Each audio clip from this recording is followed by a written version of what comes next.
All right, and welcome to another episode of Chocobo Chasers. Obviously, I'm joined by the Chocobros, Eric and Dash, and we are absolutely thrilled today because we are joined by a special guest, Travis Erickson, the Executive Director of Child's Play Charity, which is a charity aimed at providing gaming support and relief for children who are undergoing a pediatric patient experience.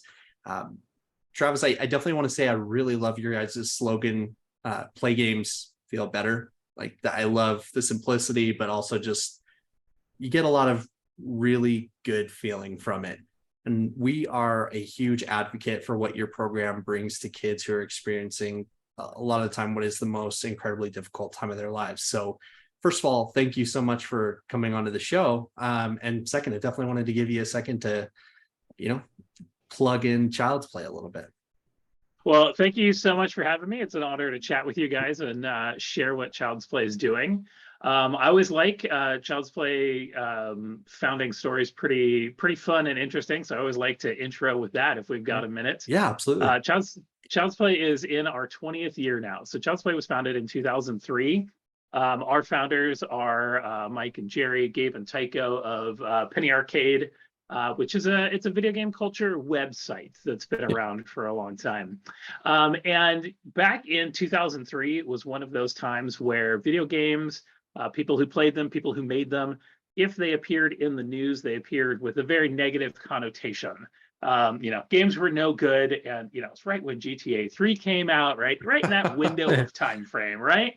And games were portrayed as a net negative to society. And we had a local newspaper run an editorial that literally called video games murder simulators, and that they were training people to be murderers. And Mike and Jerry took umbrage to that statement and said, you know what, let's invite our fans to donate toys. We'll work with Amazon. We'll make a wish list. One of the first wish lists, if you use a wish list for your birthday, thanks to Child's Play, on Amazon, if you use an Amazon wish list, we helped sort of do some pioneering with that. But so built a wish list full of toys, GameCubes, Xboxes, PlayStation 2s, and games to go with for Seattle Children's Hospital, and invited their fans to donate. And in just about 2 weeks, raised over $250,000 worth of toys, made the donation to Seattle Children's Hospital, and their main goal, to get it put in that very same newspaper that ran an editorial to say how bad video gamers were. So this was a stunt fully out of spite to be like, you said a bad thing, now you got to say a good thing. But the fan response, the community response was so big that they realized, well, this is a thing now. We can't do this once. We got to keep going. At this point now, 20 years later, Child's Play is supporting nearly 200 children's hospitals all across the globe. We're in like 193 or 4, something like that. And we along with still getting games and technology into the hospitals that we support, have really stepped up the impact that we're having. So we have created tools to help educate the hospital staff how to use games intentionally as part of therapy, and to teach people who are not gamers that might not get that games can help impact your mood, distract you from pain, those kinds of tools that games can be used for. So we built this guide to help teach them how to do that and give them recommended games.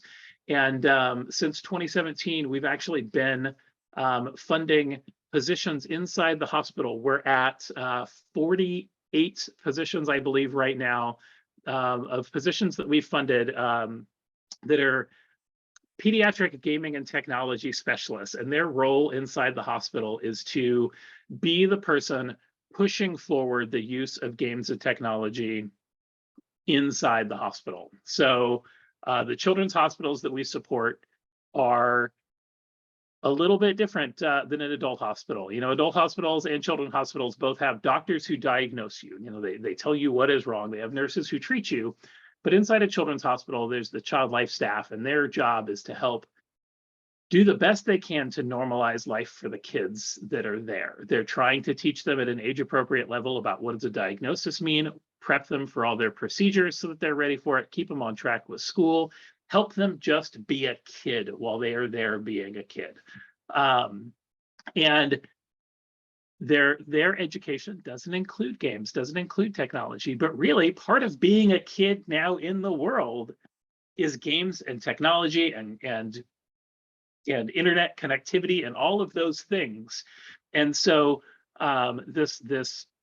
this new career that we're helping to create is that position inside the hospital to help be that person that can help make gaming and technology happen, help figure out what to do when they learn, or when they get a 3D printer donated, or someone, like they end up with a 3D printer and they go, this is cool, what do we do with it?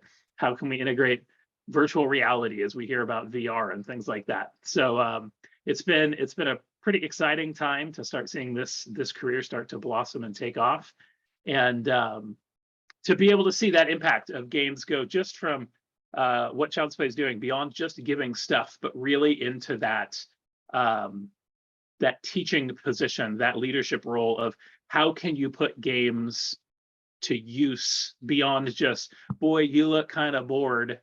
You want the TV, you want a video game. I don't know, I'll give you one of these and I'll walk away. But instead, you seem really anxious about this upcoming thing, blood draw, MRI procedure, whatever's upcoming, right?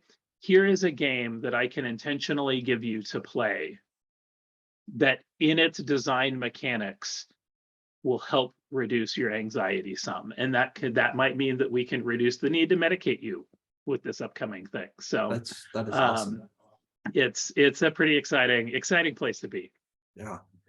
Wow, that is one expansive, but it's an amazing thing that you guys have built up. So you mentioned that Child's Play is celebrating its 20th anniversary this upcoming fall, which one is an incredible achievement. How long have you yourself been a part of the organization, and what was it that kind of drew you to be a part of this? So I joined Child's Play in 2016. Okay. Prior to that, I come to Child's Play from being a middle school teacher for 15 years.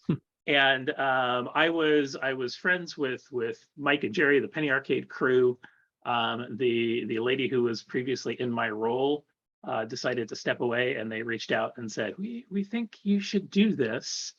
And at the time, I was teaching career in tech ed. So I was teaching 3D modeling, game design, robotics, just all the stuff. I was a math teacher for many years, and it was my way to sort of try and make math fun and cool and trick all the kids into doing math by gear ratios and logic sequences, encoding gaming and all that kind of stuff.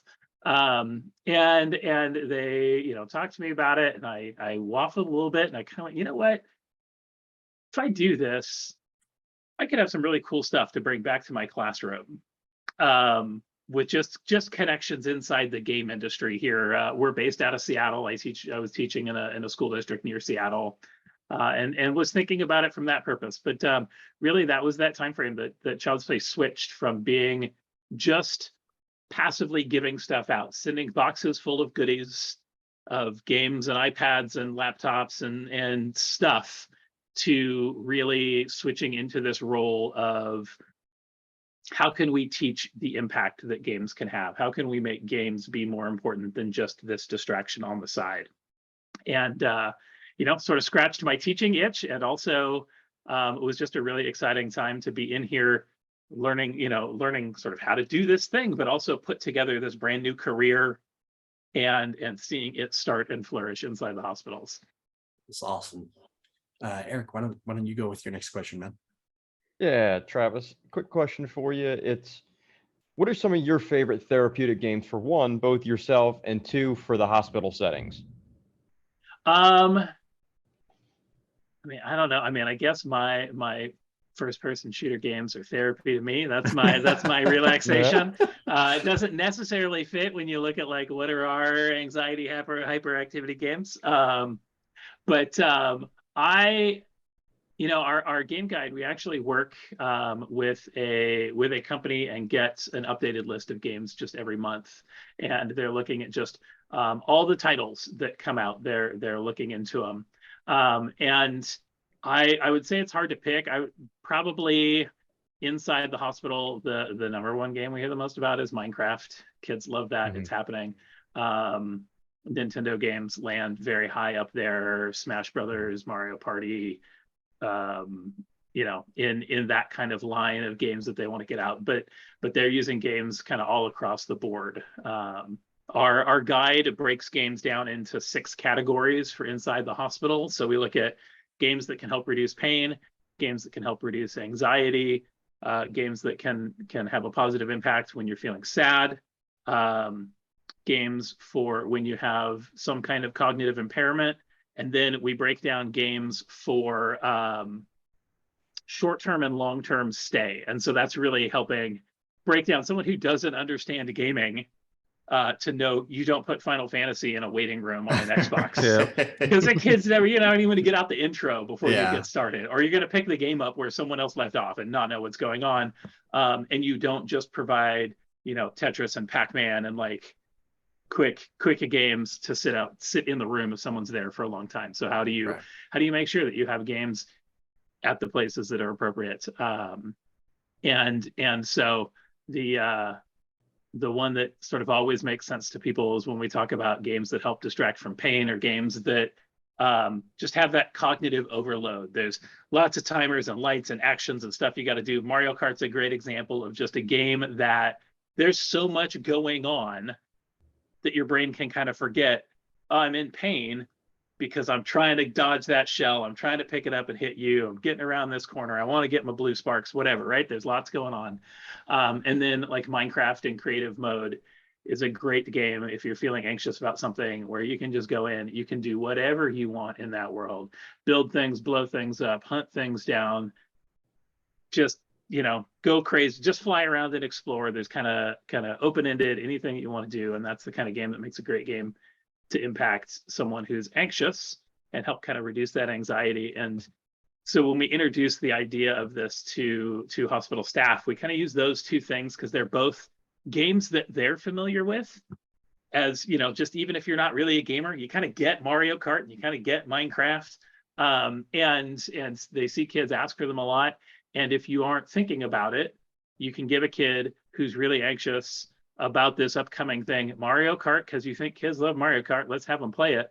But that game itself is designed to kind of build you up and get you going, and you can build into that anxiety. And that same kid's not going to complain if you hand them Minecraft and say, hey man, play this for a bit while we're waiting. We got 10 minutes before the room's ready. Just go explore the world. They're not going to get Minecraft and be like, well, this game sucks, I don't want to play it. They're just going to jump right in and play it as well. So helping them be intentional when they're making those decisions about what to give a kid. It's awesome. Dash, why don't you go ahead and go? So I noticed that there's a number of game studios on your sponsors list. So have you ever collaborated directly with them to have anything, maybe like features put in games with the charity in mind or anything like that? We have in the past sometimes. I mean, when we can get it, we will take those partnerships. High Res has done some skins in the past for us. We always sort of, like I think every charity in the gaming space, keep that big eye on the, you know, that Mercy skin that came out with Blizzard a couple of years back that raised like $12 million. Everybody's always like, oh boy, a piece of that pie would be great. But yeah, so we've done lots of different kind of collabs with some studios and things in the past. Always open to it. So if studios are hearing this and thinking like, well, I don't know, I could get a guy in a game, I could name somebody something, I could make a loot box where proceeds go to Child's Play. We're game. We're all in for stuff like that. Awesome. Eric, why don't you go ahead and go, man? Last few years, there's been some pretty heavy focus on making accessibility big for games to have, for people to have the ability to play games with disabilities, specific controllers for people to set up that don't have range of motion in their hands specifically. What else do you feel like some of these companies can do to help make it more widely available? I think things like the Microsoft Accessible Controller, the PlayStation controller that they're putting out for accessibility are awesome first steps. We have met a bunch with the accessibility team at Microsoft and Xbox, and they have teams that are looking into, you know, what can we put in our menus, what kind of control settings can we set up and things like that. So doing that, we're good friends with Able Gamers, another charity in the gaming space that works on helping create controllers, individualized controllers for people who need them because of accidents, illness, whatever it is that restricts their gaming. And they have a very cool program for people who are looking into getting into game devs that looks at accessibility training, so that they are leaders in that space on teaching people how to build games with accessibility in mind. And looking at things as simple as having a colorblind switch inside the video settings so that you can say, hey, turn off or on colorblind, so that people can see what's going on, all the way down to captions and controls and all the other kind of stuff that help make accessibility. We work with our hospitals to try and get accessibility controllers to them, the switches and those kinds of things. And that's one of the many jobs that these game techs that we're funding do when they're there in the hospital, because the accessibility controller is really great in theory, but I always like to describe child life to people who haven't spent time in a children's hospital as like your favorite third grade teacher. She loves you, she's there for you, she wants to take care of you and do whatever would be best for you. But if you were to hand her an accessibility controller and a bunch of switches and say, hey, with this, the kid could play, the kid can drive and play Forza. They're like, that's really neat, but it's not gonna, like, I don't know how to do it. What do I do? And so the game techs are helping be there inside their hospitals to put that together, but then also be a resource collection that we can come back to them for examples and tutorials to share with hospitals who don't have these positions, so that if they can put together sort of a primer on how to put a controller like this together for these kinds of needs or things like that we can share out. So it's a big part of something that's stepping into gameplay in the hospital now, but it's got a ways to go for people to know exactly how to implement it. Definitely. Dash, why don't you go ahead and go in? You kind of touched on this in your introduction, but in the years since the charity started, have you noticed like there's a shift in perspective on video games as not just a source of entertainment, but also the other benefits that you get from it, such as hand-eye coordination and problem-solving skills that you can develop playing them? It depends on the time and the year and the who and the what, right? Like, I mean, if you track the news on video games, they are the greatest thing taking over the industry, and they are the worst thing ruining all of civilization. And so that high and low goes back and forth a lot. There have been more studies, I mean, in the 20 years since Child's Play has been around, there are definitely more studies on positive impacts for gaming. But at the same time, there are definitely still people out there trying to make connections between video games and any negative that you can find in society. Somewhere, someone is probably saying it's gaming's fault. Eric, why don't you go ahead and go? So before this, you were a teacher. You talked on that a little bit. Is this your first experience, like full time with nonprofits, or did you have some experience beforehand, or did you just dive right from being a teacher into this?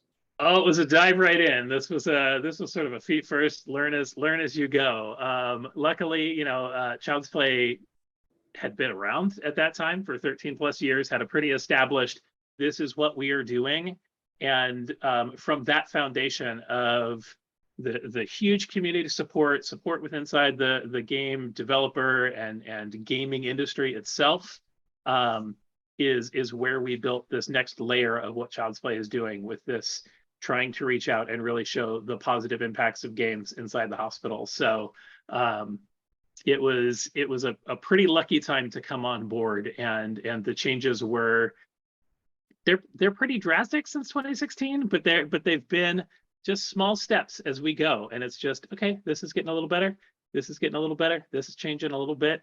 So it's definitely been a learning curve, but 15 years with middle schoolers, it takes a lot to shake me. So one thing I thought that was incredibly interesting, and you kind of touched on this a little bit earlier, was the online therapeutic video game guide that you guys have available on your website. So it curates a list of games which are based on what kind of symptoms, and naturally you kind of went over that a little bit. So it seems like the resource wouldn't necessarily even just be beneficial for pediatric patients, but really could be a huge benefit to anyone who's experiencing these kind of symptoms. So one, I guess, how did you go about implementing the list? And then two, has there been any talk around, I wouldn't necessarily say shifting, but I guess adding kind of in addition other patients? So you're talking about patients maybe in mental health treatment, as well as even just standard adult facilities. So just for the implementation side of how this got started, we work with a company called Circana. They are a video game research firm. And back in 2015, when this guide actually started getting developed, they were EDAR at the time, but they as a company take video games and break them down into their core components. Lots of game companies come to them for research on anything and everything you'd want to get research on. How do I reach this demographic? What's the best way to advertise this game? All those kinds of things. That's what they do. And they, in conjunction and in partnership with some mental health professionals at UCSD, created a scoring rubric for these 6 categories that we look at that are the biggest impact inside hospitals. And so as a game research inside of Circana now, when a game comes in, the best that I understand it, this is their proprietary bit. So this is the best I understand. There's a scoring rubric, right, of all the stuff inside the games, and our chunk, our six categories, and the scores inside of those categories are also part of what they are checking as they play through a game and they look at the game. And so we get a monthly update from them on just, hey, here are new games that came out. Here's the categories they fell in. Here's how they score. And that update we upload to our site. So if you go to gametherapy.org, you can find our therapeutic video game guide online. We actually have it in something like 13 languages. We've got it translated into 13 different languages. So being as we're an international charity, we know it's important that we don't isolate our non-English speaking countries. But yeah, it breaks down and looks at those categories, and we get those reports. Adding to it, I don't know that we have that at this moment on our radar. We definitely get lots of people. This is something we have available and talk to when we're at conventions. Lots of people pick this up. I've had amazing conversations with parents who are, there with their preteen child who drugged them along to a video game convention, and they can't be left alone. So here's mom walking the floor with the kid who's looking at all the giant booths and what's Sony putting out and what's happening here. And they stop by our booth, and just a little bit of time of chatting with them, with them sort of being like, there's a charity in this space. Tell me a little more, kid. We're going to stop here for a minute and learn about it. And then sharing the guide with them, and then seeing them make a connection into understanding, oh, I can start to see why playing games is important to my kid now. I didn't necessarily get this. I kind of thought maybe they're, too much screen time, whatever else, any of those kinds of things, right? You get kind of those conversations. But when you break down that part for someone who doesn't get it, it's pretty amazing to watch them, pick up that guide and walk away just thumbing through it, being like, I had no idea the impact that this could be having on my kid who's doing stuff. And then just hearing from people who come through and go, oh yeah, this is exactly why I played this game. It's on your list, and I play it for this reason. That game over here, oh my God, I use it for that. That's amazing. And so, yeah, it's a pretty great tool. And at least at this moment, these 6 categories will be where we're at. But we'll see if hospitals start coming to us with some more, hey, we need a little bit more knowledge in this area. Here are some things that we need to see. We can start looking into that and saying, okay, what else could we add? Awesome. Dash, why don't you come in with your last one here? So there was a lot of talk about like how you're using games to get people in like a right mental state for maybe their procedure that's coming up. But what about for like the physical side too, with like using games as a source of physical therapy. Wii games we know are a great source of that. I've heard of stories about like how hospitals have Wii's in there because they're so great, and that's why they kept making Wii games for so long. Yeah. Because Yeah, Wii games, VR games, PlayStation Move games. Like if there's a way to integrate movement into games, we see it being put to use in hospitals. We've seen people use, kids who need to work on PT activity, moving their legs, take and design ways to strap your VR controllers so that you play Beat Saber, but instead of swinging your arms, you got to kick your feet to slice the boxes and get through things. And when you think about it, if your choice is in PT, okay, grab that ball, pick it up off the floor, put it over here on the shelf. I'm going to set it down on the floor again. You're going to pick it up. I need you to practice this movement. That's not particularly engaging. It's not going to be exciting. And if it's painful and you're a kid who's got to do that, compliance can be a tough thing. You don't, like, I don't want to do it. You can't make me do this. This hurts. But if you put that same kid inside a VR headset and you give them Job Simulator, and now they're picking up tires off the ground and they're putting them on the fake car and they're zipping out and they're spray painting the car a brand new color and they're changing out the license plate and doing all this stuff, you can get them in and forget that they're doing therapy and doing work inside that game and be reaching all of those same movement goals that you could have if it was just, okay, we're going to pick this up, we're going to hand this over here, we're going to move our arms this way, we're going to move our arms that way. Well, here we go. We can do that same thing in a virtual environment. And or with a Wii, right? We're playing Wii tennis. We're getting that movement. It's happening, but you don't think about it as much, and you can get distracted from whatever it is that's making you reluctant to do it. So this is actually going to be our last question, but I also think this is probably the most important, especially for this conversation. What is the best and most effective way for, it could be us as a podcast or even just as individuals, what is the best or easiest way for us as listeners to support Child's Play going forward? So if you head over to childsplaycharity.org, you can see on top there, like every good nonprofit does, we got a donate button on top, and funds can go into our general fund that goes out to our programs and impacts, it's annual gifts to those hospitals, it's grants to fund those game tech positions. We just are in the process of finishing up our equipment grants, so we're giving out equipments to hospitals that need iPad refreshments, a couple that have some new hospital wings that they need to outfit with gear and things like that. So it's going right back into our program that way. We have right now 3 initiatives that if you sort of feel like, well, I want to direct my funds a little bit more, you can always pick a hospital. If you've got a local hospital and say, hey, I'm making this $50 donation. I'm in Boston. I wanted to go to Boston Children's. That's an option always. But we have 3 initiatives right now that we're working on. One of them is just to help fund our therapeutic video game guide. That guide itself is, we got to pay for that research to get it out there, but it is hugely impactful inside the hospital. And so if that's something that feels a connection to you, you definitely can choose that campaign and donate to it. We have another one. It's our No Fear MRI.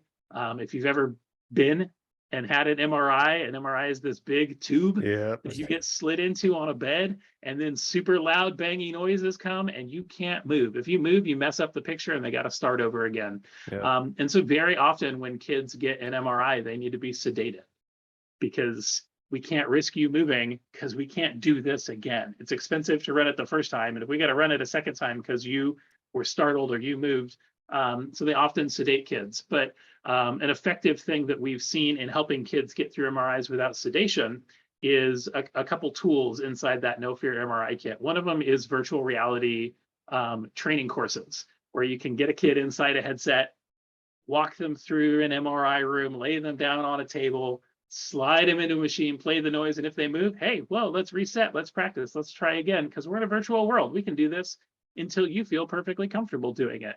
And then another thing is there are special goggles. So, MRI stands for magnetic. The M in MRI is magnetic. And so you can't have any kind of magnetic material inside.